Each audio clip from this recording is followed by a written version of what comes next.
Good afternoon, traders and investors. It's Will back here with another one. Today we had a nice little bounce day in the markets, and we also had a few earnings here that we're going to go over. Microsoft, Google, and Visa, namely. So we got a lot to cover here today, guys. Nice little bounce underway as our yields, our longer-term yields, 10 and 20-year, continue to push down, guys. And if you do remember, this has been the story of the past few weeks. There's an inverse correlation between the markets and yields. Every time yields on the longer side continue to push up, our markets push down. So it's been a nice little relief here stemming from the downturn in our yields here. But is it enough for our markets to really start this beautiful upswing here and give the bulls a chance to reset some of our daily time frames here? That is what we're going to look at here in a bit. So as usual, we're going to cover our major indexes, our major tech names. Going to go over those three earnings: Microsoft, Google, and Visa. And lastly, take a look at my portfolio and the covered calls that I've put on since being assigned a few positions last week. So without further ado, guys, let's get right into it. Yeah.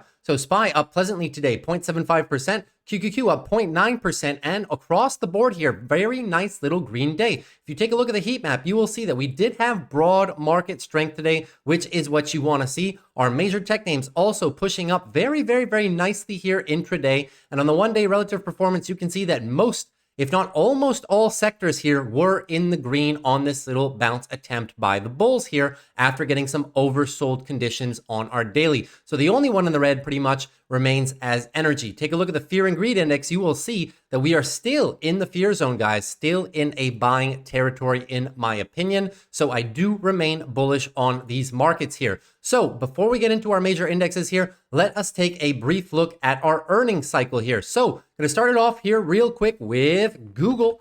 Now, taking a look at Google, guys, you will see that in the after hours, they had a hefty little drop here by about 7%. So this 7% drawdown here, guys, is due to one thing and one thing only pretty much, and it is their cloud revenue here. So if we take a look at this, Alphabet shares drop as cloud miss overshadows better than expected overall results here, guys. So if you take a look at the earnings, they did actually have a double beat. We beat on earnings and we did beat on net revenue as well. A very, very, very healthy report by the company as a whole. But Wall Street just did not like that they did miss their expectations here on their cloud business. It's the only line of business that missed, but it is one that Google has very good margins in, which it is why that people pay so much attention to it here. So you can see Alphabet reported revenue growth of 11%, returning to double digits for the first time in more than a year. Extremely, extremely bullish headline right there. Sales and profit both topped analyst estimates, as we just saw. And you can see down here, guys, that we'll go over a few of their lines of business here. So you'll see that YouTube advertising revenue came in at a net beat here, 7.95 billion versus the 7.81 expected. Very, very, very bullish for YouTube advertising revenue. Now, on the cloud, the only segment that missed here, 8.41 billion versus 8.64 billion expected here. So a little bit of a miss on our cloud revenue, which is namely the reason for the stock drop in extended hours here. But you guys know that Google was one of our lead bulls. So they did have a significant amount that they could afford to lose here. You can see putting us around 131 in the after hours here is not too big of a deal. We are still maintaining this weekly uptrend here. Bit of an overreaction to the downside, in my opinion, guys. I remain extremely bullish on Google as a whole here, guys. And you will see, right, this is the main headline that I take away here. The year-over-year percent change in quarterly revenue. We are now back to double-digit growth after having a very extended period of drawdown here, late 2022 and extended 2023 here. So very, very good to be returning to normal here on Google here. I love this business. It's one of the strongest stocks in the market, in my opinion. And this is very good that we're on the upswing again here, right? So even despite the drop in revenue, drop in cloud revenue here, you'll see even though the unit disappointed, cloud still grew 22% from a year earlier, double the rate of expansion for the company as a whole. So it's still a very, very, very solid performing segment. And you'll see, we'll get into Microsoft here. Microsoft's cloud revenue is also growing at around 20+%, right? So this is exactly what you want to see here, guys. The business also swung into an operating profit of 266 million after losing 440 in the same period a year earlier. So this is very, very, very good as a whole, guys. They did do a lot of layoffs as well here, guys. You can see here in January, the company announced it was cutting 12,000 jobs, affecting roughly 6% of its full-time workforce. Last month, the company estimated eliminated hundreds of positions from its recruiting organization. So they've been doing cost cuts, and most of their lines of business have been on the upswing here, guys. So very, very, very good. We were expecting a solid beat from Google. They did actually beat here, guys, but since Google has been one of our outperformers on the year, it's normal that if they get a little bit of a negative event here in one of their lines of business, that they do come down a little bit. But overall, I am very happy with this report, guys. This little downswing, in my opinion, if anything, just represents a little buying opportunity for myself. Now, moving into the second one here, we're going to tackle Microsoft.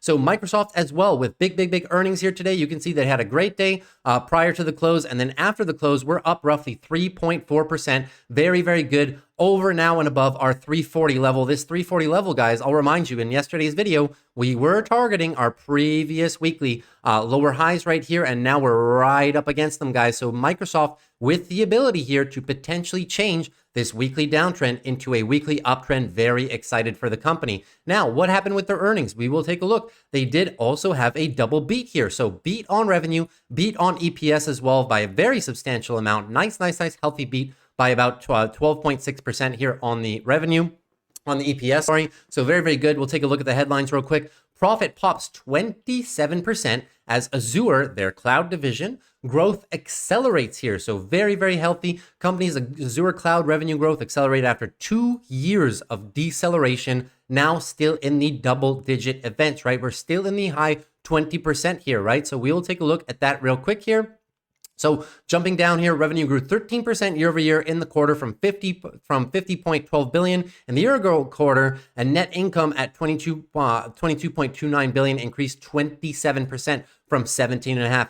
Very, very, very solid growth here. Microsoft's Intelligent Cloud segment produced 24.26 billion in revenue, up 19%. So you love to see these double-digit growths here, guys. And on the Azure, right? Azure jumped 29% during the quarter, faster than the 26% consensus amongst the analysts here. So very, very good. Constant currency, you'll see Azure revenue also rose 28%, accelerating from 27% in the fiscal fourth quarter. So very, very, very solid growth here by Microsoft across all their lines of business. And even down here, guys, you can see that even the personal computing segment, which has been focused now for the past 2 quarters in terms of deceleration, you'll see now that the personal computing segment featuring Windows, Xbox, Bing, and Surface contributed 13.67 billion in revenue. That was up 3% and higher than the estimate here. So very, very, very good here. You will see that for the fiscal year 23 here, we just wrapped up the third quarter, and the estimates across the board here, guys, are still net positive here. Even our Windows segment going into next year, fiscal year 2024 here, you will see that we are going to return to positivity after having been down here on the operating system for Windows here. So as you can see, as the year will push on here, guys, we will get better and better results from Microsoft. So guidance is very healthy in this respect, guys. Another beautiful report by Microsoft. Microsoft continues to dominate the market. Everything that it touches pretty much is doing very, very well, guys. So very solid returns by Microsoft here. I really like this report a lot, and we are setting ourselves up now for not only the daily trend continuation, but potentially also a weekly trend reversal for the bulls to the upside. Very, very healthy in my opinion. And now lastly, guys, we're going to cover Visa earnings. So Visa earnings, you'll see that they had a great day before the earnings here, 1.35% to the upside, but in the after hours, giving a little bit of it back, was fairly a very volatile move. You can see they got all the way up to 242 and then dropped around 5.5% back down here. But all in all, pretty much ending flat on the day. So what happened with Visa earnings? Visa earnings beat on EPS by 3.76%, and they also beat on revenue. So double beats Google, Microsoft, and Visa now at this point. But why did Visa come slightly down here, guys? Well, we are going to check. Visa tops analyst earnings predictions as consumer spending stays strong, but concerns loom here. So a few minor concerns by Visa here, but Visa is in such a solid position that I don't deem them to be long-term risks at all for the company here. So you'll see, guys, the company's net income for the fourth quarter grew 19%, guys. That is absolutely amazing that the size, even despite Visa's size, that they can deliver high double-digit growth here in terms of their net income. That's what they want. And the headline, in my opinion, the company is planning a multi-year $25 billion stock buyback here. Huge headline by Visa right here. So you will see here what the CEO commented throughout the year. We've seen resilient consumer spending. That's very good.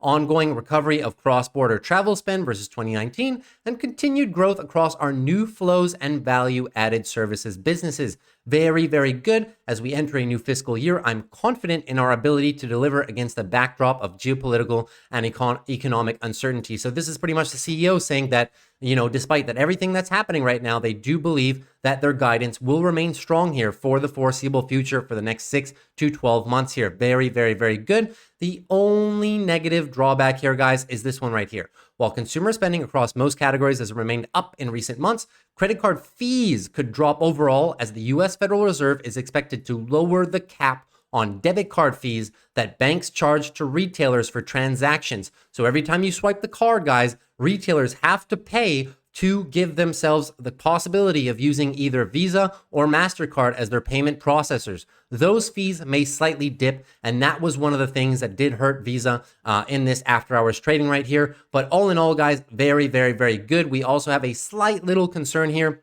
in terms of credit card delinquencies. We've talked about that on the channel a few times here. You guys know that the credit card delinquencies have now topped 1 trillion for the first time in the second quarter, for the first time in history, pretty much, right? So we do have a lot of outstanding credit card balances here, but I do believe that Visa is in a very, very, very healthy position in terms of being able to reel in a lot of that debt, guys. It's really a very small percentage of their customer base here that are in the delinquent category. So very, very solid earnings result by Visa here, and you can see Visa still hovering around the all-time highs here. Not quite in my buy zone personally. I would like this company anywhere between 215 and the 200 level. At these, in terms of payment processors, guys, American Express is my favorite go-to play right now. So, but very, very solid on Visa as a whole. Can't really knock anybody for holding Visa long term. They're very, very, very solid. Now let's get into our technical analysis, guys, for our major indexes, and then go on to tech. Yeah. So SPY here with our second little day of bounce. What are we trying to do here, guys? Well, the daily downtrend by the bears is now recaptured. Now we're just once again looking for the size of this bounce. How much of this bounce can we get in relation to this bearish move down? I would like to see us get at least above our 12 EMA right here around the 430 mark. If we can get up to 430, that would be very healthy. Could set up for a nice little bounce here to reverse this daily trend to the bulls here, as we are in currently a weekly downtrend. So really need the bulls to start playing defense here around this 420 area. They have been playing defense, good defense, but need to see a bit more, guys. Bears are in full control. So I'll remind you, just looking for the lower high. Anything below pretty much 438 is looking for that lower high. And then we'll see if the bears are able to crush this again, or if the bulls can put a stop to it, reset a daily uptrend to the upside, and get a nice little weekly push to the upside going, potentially heading into bullish October and November seasonality. So a lot of work to do, guys, on SPY. QQQ won't be able to do it alone. We'll need participation from financials and healthcare. Now moving on to QQQ. QQQ also with a nice little bounce going here as our technology stocks did rise. So the bears do control the daily downtrend at this point, putting in a very nice area of support down here to the lower 350s. Now, what I need to see the bulls bounce at least as high as our moving averages, 363. Get me up to 363. The bulls stand a chance here, but reverse tomorrow and Thursday, and we may just be heading for a lower leg lower. Target this 200 daily moving average, 345, and the lower end of this channel here, 344 would be my likely guess if we do tumble lower here. I'll remind you that QQQ does remain in somewhat of a weekly downtrend here, but the bears are having a tough time pushing it any lower. So looking fairly good for the bulls' capacity to put in some recovery here, but we're going to need to line up a few more green days to really make that happen, right? Microsoft earnings should help. Google earnings won't help. We will see how Meta and Amazon do for the rest of the week here for QQQ, guys. But one thing's for sure, the bears are in control here at this point of the daily time frame. They are in control of the weekly time frame as well. So we will need a sizable bounce to potentially reverse that, or we may just be getting more discounts. Now, XLF financials here, right? Holding steady to the lower end of the chart right now. This chart, guys, not looking very healthy, right? As I said before, if we want SPY to come up, going to need some participation by financials and healthcare. At this point, guys, the bounce needs to get me up at least to around $33. If we can get up to $33, perfect. We have a chance to set up for the daily uptrend reversal here. But if we just hover around this area, guys, and start tending towards the lower end here, well, the bears are going to flush this for another leg down, in my opinion here. It would be fitting because we are still in a weekly downtrend here. And if we do push lower and lower, guys, we're going to end up in my sweet spot. This is where I'm looking to pick up this index 31.50 all the way down to around $30 here. So as a whole, the bulls not putting in too big of a move yet. Need to see a lot more than this, guys, to be convinced that the bulls have a chance. Now, at this point, the bears are really in full control, just looking for a lower high. Anything below 33.92 is for that lower high. We'll see if the bears flush or if the bulls can put in a potential daily uptrend reversal there. And then we will look out to the weekly and see how much of this weekly move can we start reversing as well. Now, XLV Healthcare, kind of the same situation, guys. We did have a nice little recovery day today, but not enough for me. This waterfall drop is very, very heavy, right? So losing the daily uptrend, daily downtrend confirmed by the bears at this point. Now, any bounce we're going to look for is just for a lower high below 132 level pretty much. So look for the lower high right here. I need to see if we want to be really healthy, guys. Get me back up to 130. If we get back up to 130, you create enough space to set up the daily trend change. But if you only set up super low like this and then start trending towards our lower area, the bears may have another shot at continuing the daily downtrend and just at pushing this weekly downtrend further. It's good that we're rolling up on our area of support here, 127 down to 125. So we do have some really good support in that area. But as I said, guys, the bulls need to prove it to us. It's all up to them. XLF and XLV need to be some of our major contributors, guys. If you want to see SPY with a big rally, QQQ cannot do it alone, and I will continue to state that. And now let's move down to the Russell finally. So the Russell here, Russell also not with that great of a day, guys, 0.87%, but on the chart, you can see it really doesn't look like much. So once again, same concept, guys. Bears are in full control of this daily downtrend right here. Need to see the bulls come up as high as pretty much, I need to see them in the mid 171s. Get me above this 12 EMA right here, create enough space for a potential daily uptrend reversal. But if you just hover around here, come back to the lows, very possible the bears will flush you again. Just continuing this extended weekly downtrend here. We are in the area, guys, of crucial support. We're really in my sweet spot right now. So I will be looking for trades in this area, guys, pretty much 168 all the way down to 158 pretty much. This whole range is very, very, very crucial, guys. If you flush these levels right here, guys, you'll pretty much lose the monthly. And that hasn't happened on the Russell, guys, pretty much in the past year. So it would be notable to us if that happens. It's good, though, that this whole area will be acting as support. But now is go time for the bulls here. If we continue to get a drop in yields, it should be bullish for the Russell, but as of now, just not much recovery as a whole. I need to see the bulls start bouncing a lot higher before I consider this worthy for a bullish uptrend reversal here. Bears still full control of the short terms.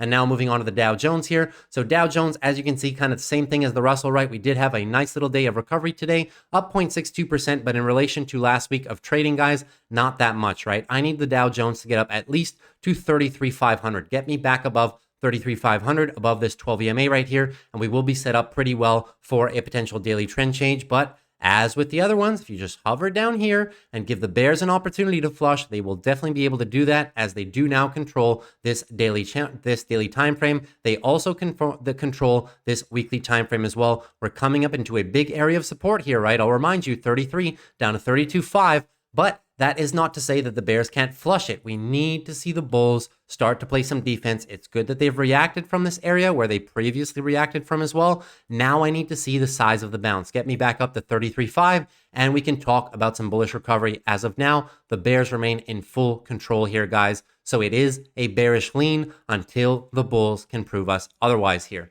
So now let's move on to Bitcoin, guys. Gotta have to cover Bitcoin, right? Look at this massive move here. I was saying after yesterday's video here, when we ended the video, we were around 31, 32,000. I said the next top is 34. We smashed through 34, made it all the way to 35. Bitcoin has now made pretty much 16 months, right? We haven't had these levels in 16 months. So very, very notable to us. The bulls, are in control, full control of the weekly time frame at this point, and your monthly uptrend is resumed. We've been waiting for this, guys, for the past 5-6 months at this point. It's nice to finally see the bulls actually put that in motion and get it done here. So what I'll need to see, guys, is I need to see a strong weekly close for this candle, right? The candle closes on Sunday. If we retrace this entire candle for the rest of the week, it will not be good. So I need to see the bulls maintain as much possible of this move, right? And we've created a lot of space. So any little pullback here will just be for a daily higher low. Anything above 28,000 is going to be for that daily higher low for future continuation, but looking very healthy on Bitcoin. I'd like to see us close the week like this, and then we could have a couple weeks of pullback here into the higher 32, 31,000 area. That would be a nice breakout and retest of this area for potential future continuation. Bitcoin looking very, very healthy indeed, at my opinion. Breaking these levels, guys, was absolutely crucial. We've now smashed pretty much 6 months of resistance, so you love to see it. Now let's move on to our major tech names, guys. So starting off with Apple, give me a quick second here.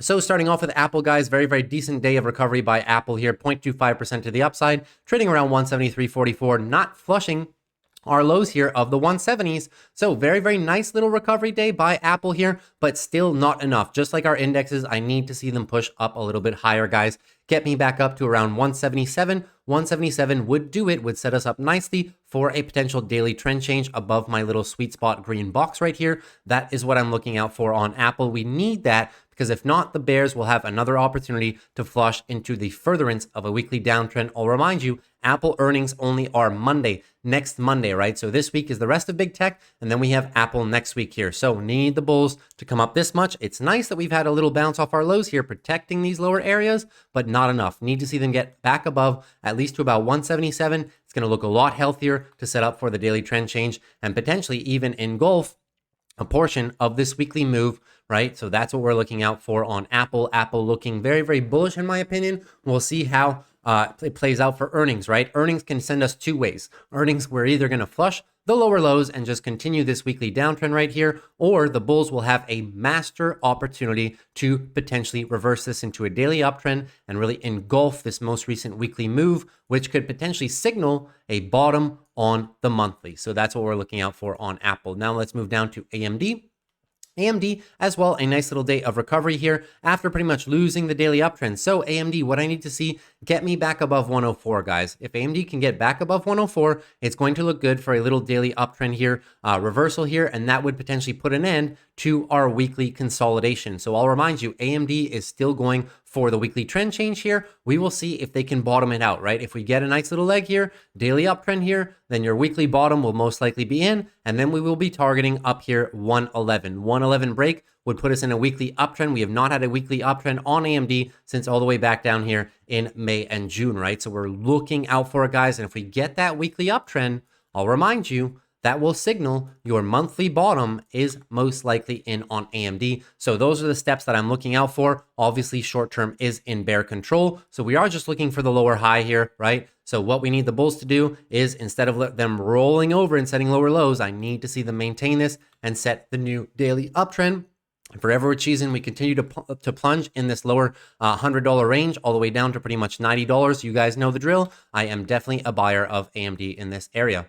Now let's move down to Amazon. Amazon as well with a nice little day here on the upside. Amazon with earnings. Let me check. I believe we are on Thursday after the close. Yes, we are here. So Amazon with a very nice day of recovery, 1.6% to the upside here. Very, very, very nice. What I need to see on Amazon is get above these moving averages here. We're almost there. Get me back above the 130 level here, and you may have a chance to just reverse this entire negative last week of trading here and get us back above. Obviously, with earnings on Thursday, it could go either way. One of two things is going to happen, guys. We're either going to recapture our daily uptrend, which would signal pretty much a weekly bottom in that case, or the bears are going to flush. And if we flush the 124 area, well, your daily downtrend will continue, and at that point, it'll be the first weekly downtrend on Amazon since pretty much early February here, right? So that would not be good. But if we do end up down here, guys, after earnings, trust me, I will definitely be buying Amazon 120 down to 110 area. Obviously, for our longer term bulls, you will want to see this as your preferred scenario here. But I'm just saying, if we do for some reason make the flush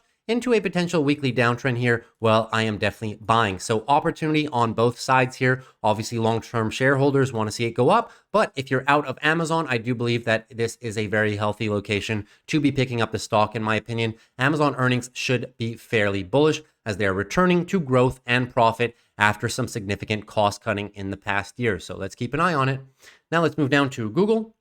So Google, guys, Google, obviously we covered it in the earnings here, but you will see we will do a full in-depth technical analysis right here. So Google right now after the close sitting around 131. So obviously at this point, guys, the daily uptrend is lost to the bears at this point, right? So there's going to be a nice little gap to be filled here tomorrow, but Google had a lot of space to work with here. You'll see it better on the weekly, right? So on the weekly, we're down to our 131 area right here, still protecting. What you don't want to see is a flush of 128. As long as we can maintain that 128 here, right, and set a weekly higher low, this could still continue in terms of a weekly uptrend. Google is one of our lead bulls at this point, so we will see how the rest of the week plays out for Google here. Your key level remains 128.30 for the flush to the downside here. You'll let your earnings play out here a little bit. What I need to see the bulls do, I need to see them recapture all the way up to around 136 and then reset the daily uptrend and kind of retake some of this negative earnings, post-earnings sentiment right here, right? I think that they can do it, but if for ever which reason we just continue lower and lower, guys,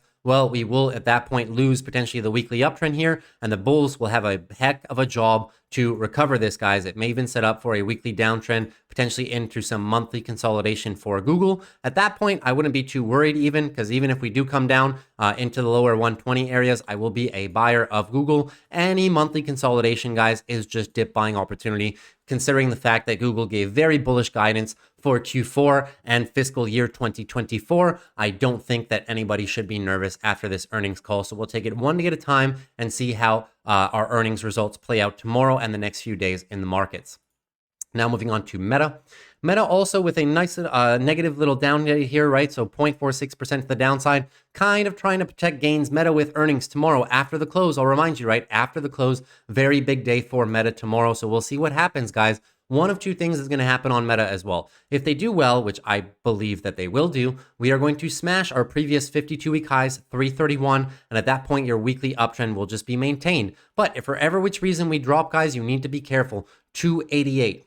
288, put that on your chart, guys, is the level to watch for tomorrow to the downside, because that is your weekly higher low. Flush that, and unfortunately, you lose the weekly uptrend, and at that point, we will just continue this monthly bull flag tightening range pretty much at these higher levels. So can't do too much technical analysis tomorrow, guys. Until tomorrow, guys, right? The areas to watch, 288 right here to the downside, guys, and 331 to the upside. Smash that to the upside, and your weekly uptrend simply continues as if nothing happened pretty much. I think that it should be pretty good for Meta.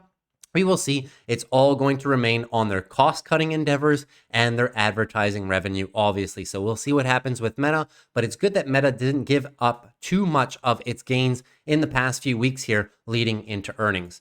Now, Microsoft as well, we covered it a little bit here. Now you can see they're even higher in the post-market here, up almost 4%. That is very good, guys. So daily uptrend is recaptured by the bulls at this point. We're trading right here in the after hours. So look at this move. Daily uptrend confirmed, and look what Microsoft has done.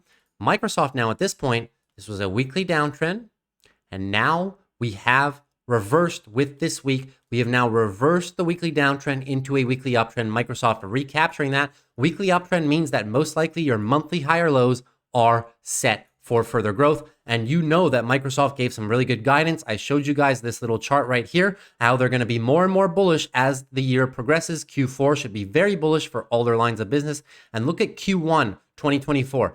Everything will be in the green and double-digit growth across their main lines of business. So looking forward to seeing that on Microsoft here. Very, very good job by the bulls of reversing the weekly time frame at this point. We'll see if they can protect these gains tomorrow, but so far so good for Microsoft here. Curious to see how they end the week, but this is another tech name that is now reversed their weekly downtrends into the weekly uptrends. There's only a few remaining in weekly downtrends, namely Apple. Okay, so now Microsoft joins Team Bull along with Google and Meta. So now you have three of our major names here in weekly uptrends at this point. That is what you like to see, more and more of them joining Team Bull. So very, very good earnings by Microsoft. Now, NVIDIA here, NVIDIA with a nice little day of recovery as well, up 1.6% to the upside here. Very, very, very bullish little day of recovery here by NVIDIA here. What I need to see them, however, I need to see them get at least to 450. Get me to 450, guys, above these moving averages. The bulls have a chance at resetting the daily uptrend. As of now, we are still in this kind of nasty weekly consolidation at this point. Bulls have avoided disaster by kind of bouncing off our lower 400 area. What you don't want to see is a flush of 405. So yes, bears are in control. What you don't want to see is stop at the moving averages and start trending lower and lower, lower, and flush our 400. That would be a weekly downtrend, guys, and it would not be good, because a weekly downtrend on NVIDIA would mean monthly further consolidation. And the next area of support is pretty much all the way down here at like 360, 350. So that's a heck of a drop, right, guys? About 15, 17% from current levels. So that would not be good, but that is where we would be heading if we lose this 400 level. So it's up to the bulls to put in enough space to the upside for that not to happen and reset this towards the upside. But now still kind of trapped within this range here, guys. Obviously the level to watch to the upside, 477, smash 477, you would regain that weekly uptrend on NVIDIA. So a lot of work to do for the bulls still. And now our three last ones, Tesla.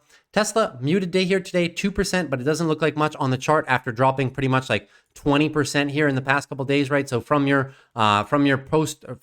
pre-earnings high here, right, you had pretty much a drop of 22%. We're now slightly recovering here. Bulls trying their best to put in a little bit of a bounce here, guys. What I need to see, guys, is I need to see a bounce at least to 235, to potentially set up for a daily trend change attempt. As it stands right now, guys, the bounce is not strong enough here. We have a possibility of just rolling over. If we do roll over and start pushing towards these lows, guys, I will definitely be looking for some put options in this area. I know we are in a weekly downtrend at this point, guys, but still on the monthly, we are just looking for our monthly higher low. Bulls with a lot of space, anything above 155 on the monthly, just looking for that monthly higher low. And you can see, guys, their growth in their EPS is still very solid. It's just with interest rates this high and Elon Musk's tone on the call, guys, it was just not very bullish as a whole. So really looking for Tesla bulls to put in as much space as possible in relation to this move. Get me back up to here, and then the bears will have their chance, and then it'll be up to the bulls to play defense and reset that daily trend to the upside, guys. If not, just going to head lower here, and you have to watch out for your 203. Flush 203, daily downtrend just continues. Weekly downtrend just continues as well, and we'll be looking for a little bottom out area here, guys. In my opinion, pretty much 200, guys, is going to be a fairly solid area. You do have the 200-week moving average here down at around 196 as well. So we'll take it day by day on Tesla, but good little spot for a buying opportunity, in my opinion, for the long term. Now, Palantir recovering beautifully as well here intraday, almost up 3% here. So Palantir trying its best to kind of negate this new daily downtrend here. We have bounced significantly, guys. The bounce size is fairly good here. We're looking to set up for the daily trend change just as everything else here. If not, it is still just weekly consolidation. Looks very good on the weekly, though. Look at this, guys, right? If we close the week like this in the high 16s, 17s, it will look very good for a weekly higher low, rejecting nicely off this 12 EMA, using it as support, right? So now need the bulls to put a stop to this here and start trending back higher, guys. Start trending back higher, start getting back up to our 18s, and we will be looking very healthy for weekly uptrend continuation at that point. But first things first, need to reverse the daily. So bounce a little bit higher, get me about to 1740, and then I'll be convinced in the next 2 days of trading, if we can do that, set yourself up nicely for the daily trend change reversal. As soon as we get this daily trend, guys, we will be able to say that your weekly bottom is in. If it's not, if we just continue trending lower here for some which reason, well, you need to look down here, guys. 1393 is your area. Anything above that is a weekly higher low. Don't want to see the bears push down too low here, but we still do have a second attempt at this move here. So Palantir looking fairly healthy in the grand scheme of things, guys. Just a bit too high for me to buy right now. And now lastly, PayPal. PayPal down to about 54.24 here, up about 1.5% here, guys, but nothing has changed on PayPal. Bears still in full control of this daily, still looking for a lower high and then potentially a revisit of these lows here. If you want the bulls to have a decent attempt here, I need to get them as close as possible to 57.50. Get me up to 57.50 here today, guys, and that you can get me up to around 55, 56, where this 12 EMA is, may have a shot at reversing this daily uptrend. If you don't get that high, and in the next few days of trading, we just tend to these lows here, very possible that the bears just have another leg down. And we are in my sweet spot in PayPal. We've been in here for a while. I'm just kind of looking for the bulls at this point to give me a daily uptrend potential here before writing some options. I don't really want to catch a falling knife. I want to be able to get this stock as low as possible. So if we, for any which reason, come down all the way to 50, I will start writing options here down at 50. 48 would be a nice little target level for me. As of now, just kind of chilling. So I'm kind of waiting to see what the bulls will do. If they give me something like this and then reset here, I may then just write under our lows here, trying to try for a daily trend change here, but I just don't like it until I see that nice little daily bounce. I'm not trying to write options unless I find a really good area of a somewhat of a local bottom here, right? Because bears are in full control of the weekly at this point here, guys. So that's pretty much it for our major tech names here. Let me now get into the portfolio.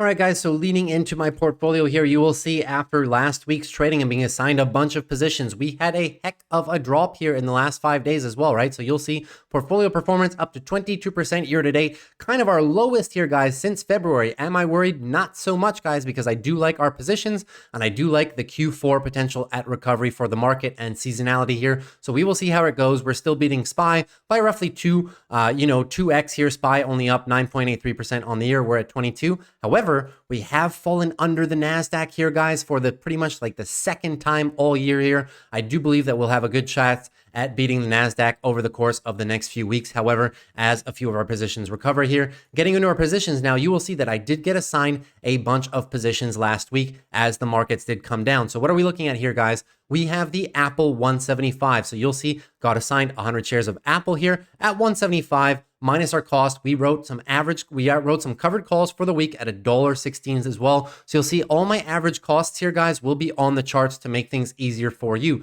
So you'll see here, we wrote the 175 put for 70 cents, wrote the calls for $1.16. Our break even on Apple is 173.14, this yellow line right here. You can see we're over that now. So going to be looking to see if Apple can close above 175 this week and if we get called away on these shares. We also have shares of Rivian here. So we got assigned the 18.5s. You'll see them all the way down here, 200 shares here at 18.5. We wrote some covered calls here at 14 cents a pop. So Rivian, where's our average cost on Rivian? You will see, guys, that our average cost is down to 18.19. So you'll see I wrote the puts for 17 cents last week, got assigned. Now we wrote the covered calls for 14 cents. Average cost down to about 18.19, under that right now. But I do like Rivian in this position, guys. We've had a healthy sell-off, pretty much down to previous resistance is now current support here. So we'll see if we can get rid of that position fairly shortly as well. We got assigned as well on AMD 102s. So AMD, 100 shares of AMD here at the 102s. You'll see we wrote the covered calls here this week, got a nice little premium, $2.02.